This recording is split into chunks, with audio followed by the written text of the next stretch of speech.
Mes chers compatriotes américains, je m'adresse à vous ce soir depuis le bureau ovale. Ah. Avant de commencer, permettez-moi de vous parler d'une nouvelle importante survenue plus tôt aujourd'hui. Après 8 mois de négociations incessantes, par mon administration, un cessez-le-feu et un accord sur les otages ont été conclus par Israël et le Hamas, dont j'ai exposé les éléments en grand détail en mai de cette année. Ce plan a été développé et négocié par mon équipe et sera en grande partie mis en œuvre par la nouvelle administration entrante. C'est pourquoi j'ai dit à mon équipe de tenir la nouvelle administration pleinement informée, car c'est ainsi que cela devrait être, travailler ensemble en tant qu'Américains.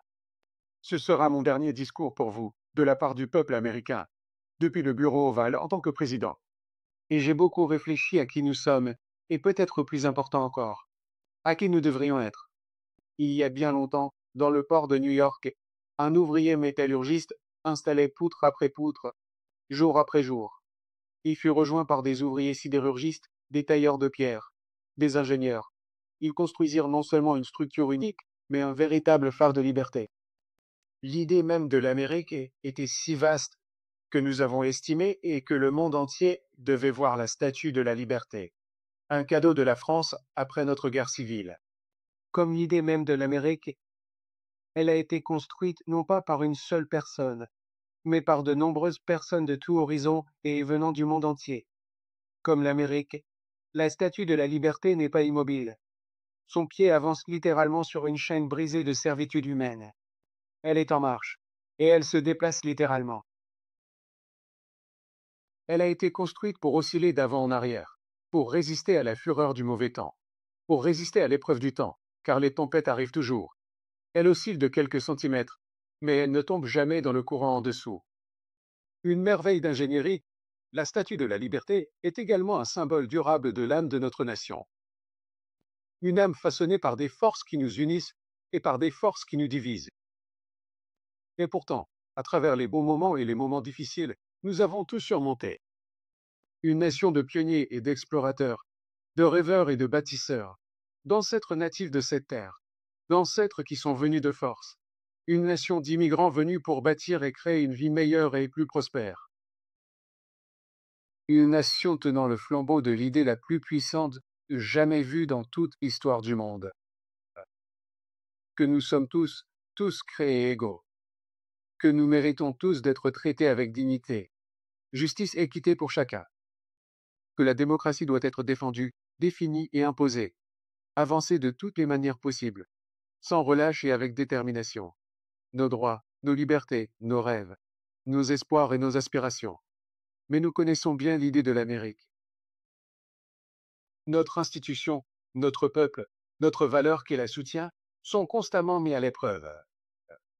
Débat en cours sur le pouvoir et l'exercice du pouvoir. Mais que nous dirigions par l'exemple de notre pouvoir, ou par le pouvoir de notre exemple. Que nous montrions le courage de nous opposer à l'abus de pouvoir, ou que nous y cédions finalement. Après 50 ans au centre de tout cela, je sais que croire en l'idée de l'Amérique signifiait respecter les institutions qui gouvernent et soutiennent une société libre.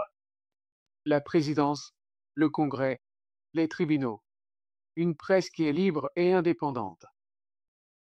Les institutions qui sont profondément enracinées ne reflètent peut-être pas uniquement les mots intemporels, mais elles résonnent également avec les mots de la Déclaration d'indépendance.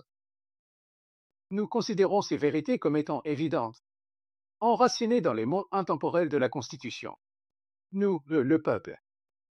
Notre système de séparation des pouvoirs, de freins et contrepoids, n'est peut-être pas parfait, mais il a maintenu notre démocratie pendant près de 250 ans. Plus longtemps que toute autre nation dans l'histoire qui ait jamais tenté une telle expérience audacieuse. Au cours des 4 dernières années, notre démocratie est restée forte. Et chaque jour, j'ai tenu mon engagement d'être président pour tous les Américains, à travers l'une des périodes les plus difficiles de l'histoire de notre nation. Ah, j'ai eu un excellent partenaire en la vice-président Kamala Harris. C'est l'honneur de ma vie de voir la résilience des travailleurs essentiels qui nous font traverser une pandémie unique en un siècle. L'héroïsme des membres des services et des premiers intervenants qui assurent notre sécurité. la détermination des défenseurs qui se battent pour nos droits et nos libertés. Au lieu de perdre leur emploi à cause d'une crise économique que nous avons héritée. Des millions d'Américains ont maintenant la dignité du travail. Des millions d'entrepreneurs et d'entreprises qui créent de nouvelles entreprises et industries, embauchant des travailleurs américains utilisant des produits américains. Ensemble, nous avons lancé une nouvelle ère de possibilités américaines. C'est l'une des plus grandes modernisations des infrastructures de toute notre histoire. Des nouvelles routes, des ponts, de l'eau propre, un Internet au débit portable pour chaque Américain. Regardez ça. Je vais vous montrer comment j'ai acheté cette voiture. Prêt? D'accord. 118 $ pour l'assurance automobile. C'est exactement ce que je payais. Nous avons inventé le semi-conducteur, plus petit que le bout de mon petit doigt. Et maintenant, il ramène ses usines de puces et ses emplois en Amérique, où ils appartiennent vraiment, créant des milliers d'emplois. Enfin donner à Medicare le pouvoir de négocier des prix plus bas pour les médicaments sur ordonnance pour des millions de seniors. Et enfin, faire quelque chose pour protéger nos enfants et nos familles en adoptant la loi sur la sécurité des armes à feu la plus significative depuis 30 ans et en réduisant la criminalité violente à son plus bas niveau depuis 50 ans. Respecter notre obligation sacrée envers plus de 1 million de vétérans jusqu'à présent qui sont exposés à des matériaux toxiques et envers leurs familles en leur fournissant des soins médicaux et des avantages éducatifs, et plus encore pour leurs familles. Vous savez, il faudra du temps pour vraiment ressentir pleinement l'impact de tout ce que nous avons accompli ensemble. Mais les graines sont plantées et elles pousseront et elles fleuriront pendant des décennies à venir. À la maison, nous avons créé près de 17 millions de nouveaux emplois, plus que toute autre administration en un seul mandat. Plus de personnes ont accès aux soins de santé que jamais auparavant. Et à l'étranger, nous avons renforcé l'alliance de l'OTAN. L'Ukraine est encore libre. Et nous avons pris de l'avance sur notre concurrence avec la Chine et bien plus encore. Je suis extrêmement fier de tout ce que nous avons accompli ensemble pour le peuple américain. Et je souhaite à la nouvelle administration beaucoup de succès parce que je veux que l'Amérique réussisse. C'est pourquoi j'ai rempli mon devoir d'assurer une transition pacifique et ordonnée du pouvoir, pour garantir que nous menons par la force de notre exemple. Je n'ai aucun doute que l'Amérique est en position de continuer à réussir. C'est pourquoi mon discours d'adieu ce soir. Je veux avertir le pays de certaines choses qui me préoccupent énormément. C'est une concentration de pouvoir extrêmement dangereuse entre les mains d'un très petit nombre de personnes ultra riches. Les conséquences dangereuses si leur abus de pouvoir n'est pas surveillé et contrôlé. Aujourd'hui, une oligarchie se forme en Amérique avec une richesse, un pouvoir et une influence extrême qui menacent littéralement notre démocratie entière. Nos droits et libertés fondamentaux ainsi qu'une chance équitable pour chaque individu de progresser dans la vie. Nous observons les conséquences partout à travers l'Amérique et nous les avons déjà observées auparavant. Il y a plus d'un siècle de cela. Le peuple américain s'est dressé contre les barons voleurs à l'époque et a démantelé le trust. Ils n'ont pas puni les riches. Ils ont juste fait en sorte que les riches respectent les règles que tout le monde devait suivre.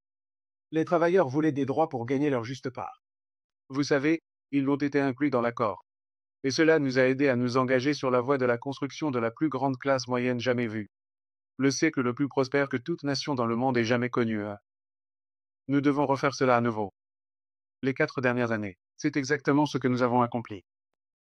Les gens devraient pouvoir gagner autant qu'ils le peuvent, mais ils doivent jouer selon les mêmes règles et payer leur juste part d'impôts.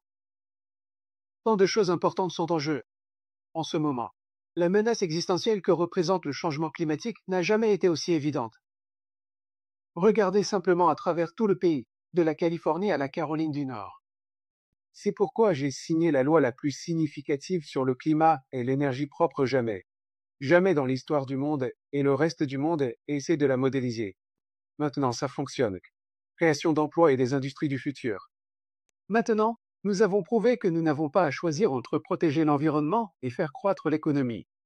Nous faisons les deux. Les forces puissantes cherchent à exercer leur influence incontrôlée pour éliminer les mesures importantes que nous avons prises pour lutter contre la crise climatique. Tout cela pour servir leurs propres intérêts de pouvoir et de profit. Nous ne devons pas être intimidés à sacrifier l'avenir précieux. L'avenir de nos enfants et de nos petits-enfants. Nous devons absolument continuer à avancer, et avancer encore plus vite.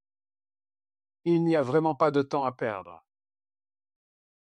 Il est également évident que le leadership américain dans le domaine de la technologie est sans pareil, une source inégalée d'innovation capable de transformer des vies. Nous voyons les mêmes dangers, la concentration de la technologie, du pouvoir et de la richesse. Comme discours d'adieu, le président Eisenhower a parlé des dangers du complexe militaro-industriel. Il nous a alors avertis du potentiel d'une montée désastreuse du pouvoir mal placé. Fin de citation. 6 décennies plus tard, je suis tout aussi préoccupé par le rythme et la montée potentielle d'un complexe industriel technologique. Cela pourrait également poser de réels dangers pour notre pays. Les Américains sont ensevelis sous une avalanche de désinformation et de mésinformation qui permettent l'abus de pouvoir. La presse libre s'effondre rapidement. Les éditeurs disparaissent progressivement. Les réseaux sociaux renoncent à la vérification des faits. La vérité est étouffée par des mensonges, au service du pouvoir et du profit. Nous devons tenir la plateforme sociale pour responsable, afin de protéger nos enfants, nos familles et notre démocratie elle-même contre l'abus de pouvoir. Pendant ce temps, l'intelligence artificielle est la technologie la plus conséquente de notre époque, peut-être de tous les temps. Rien n'offre des possibilités et des risques plus profonds pour notre économie et notre sécurité, notre société, pour toute l'humanité. L'intelligence artificielle a même le potentiel de nous aider à répondre à mon appel pour mettre fin au cancer tel que nous le connaissons. Mais à moins que des mesures de protection ne soient en place, l'IA pourrait engendrer de nouvelles menaces pour nos droits, notre mode de vie, notre vie privée, notre façon de travailler et la manière dont nous protégeons notre pays. Nous devons nous assurer que l'IA est sûre, digne de confiance et bonne pour toute l'humanité. À l'ère de l'IA, il est plus crucial que jamais que ce soit le peuple qui gouverne. Et en tant que terre de liberté, l'Amérique, et non la Chine, doit prendre les devants dans le développement de l'IA. Vous savez, dans les années à venir. Ça va pire. Cela va dépendre du présent, de la présidence, du Congrès, des tribunaux, de la presse libre et du peuple américain. Pour affronter ces forces puissantes, nous devons réformer le code fiscal, pas en accordant les plus grandes réductions d'impôts aux milliardaires, mais en les obligeant à commencer à payer leur juste part. Nous devons éliminer l'argent obscur. Si ce financement cachait derrière trop de contributions de campagne, nous devons le sortir de notre système politique. Nous devons mettre en place une limite de temps de 18 ans, une limite de mandat. Le temps et le mandat pour garantir les normes éthiques les plus strictes et les réformes éthiques les plus rigoureuses pour notre Cour suprême. Nous devons interdire aux membres du Congrès de négocier des actions pendant qu'ils siègent au Congrès. Nous devons amender la Constitution pour clarifier qu'aucun président n'est à l'abri des crimes qu'il ou elle commet pendant son mandat. Peu importe la situation. Le pouvoir du président n'est pas absolu, et il ne devrait pas l'être. Et dans une démocratie, il y a un autre danger, la concentration excessive du pouvoir et de la richesse. Cela érode un sentiment d'unité et de but commun parmi les citoyens. Cela provoque la méfiance et la division. Participer à notre démocratie devient épuisant et même désillusionnant. Et les gens ont l'impression de ne pas avoir une chance équitable. Nous devons rester engagés dans le processus. Je sais que c'est frustrant. Une chance équitable, c'est ce qui fait que l'Amérique est l'Amérique. Tout le monde a droit à une chance équitable. Pas une garantie, juste une chance équitable. Un terrain de jeu équitable. Alors aussi loin que votre travail acharné et votre talent peuvent vous mener. Nous ne pouvons jamais perdre cette vérité essentielle. Restons qui nous sommes.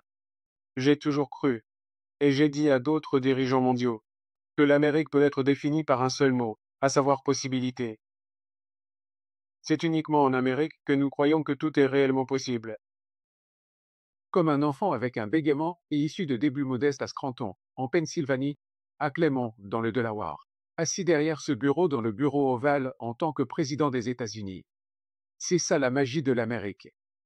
Elle est tout autour de nous. À l'étage supérieur de la résidence de la Maison-Blanche, j'ai marché à côté d'un tableau de la Statue de la Liberté, je ne sais pas combien de fois. Dans la peinture, il y a plusieurs ouvriers qui grimpent sur le bras tendu de la statue qui tient la torche. Cela me rappelle chaque jour que je le passe de l'histoire et de l'âme de notre nation et de la puissance du peuple de prière américain. Il y a une histoire d'un vétéran. C'est un vétéran, le fils d'un immigrant dont le travail consistait à grimper sur cette torche et à polir les vitres ambrées pour que les rayons de lumière puissent atteindre aussi loin que possible. Euh, on l'appelait le gardien de la flamme. Il a dit un jour de la Statue de la Liberté, je cite, qu'elle parle un langage silencieux et universel, un langage d'espoir que toute personne cherchant et parlant de liberté peut comprendre. Oui, nous nous balançons d'avant en arrière pour résister à la fureur de la tempête, pour résister à l'épreuve du temps. Une lutte constante, une lutte constante, une courte distance entre le péril et la possibilité. Ce que je crois, c'est que l'Amérique de nos rêves est toujours bien plus proche que nous ne l'imaginons. Et c'est à nous de faire en sorte que nos rêves deviennent réalité. Permettez-moi de conclure, en exprimant ma profonde gratitude envers tant de personnes, y compris les membres de mon administration, ainsi que les services publics et les premiers intervenants à travers le pays et dans le monde entier. Merci infiniment d'avoir répondu à l'appel pour servir. À nos militaires et à vos familles, cela a été le plus grand honneur de toute ma vie de vous diriger et de vous servir en tant que commandant en chef.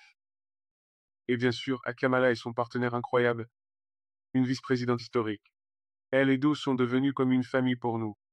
Et pour moi, la famille est tout ce qui compte dans la vie. Ma plus profonde gratitude va à notre incroyable première dame qui est avec moi à Yobo. Aujourd'hui est un jour spécial. Pour toute notre famille bien-aimée. Tu es l'amour de ma vie et l'épouse de mon amour éternel. Mes remerciements éternels à vous, le peuple américain.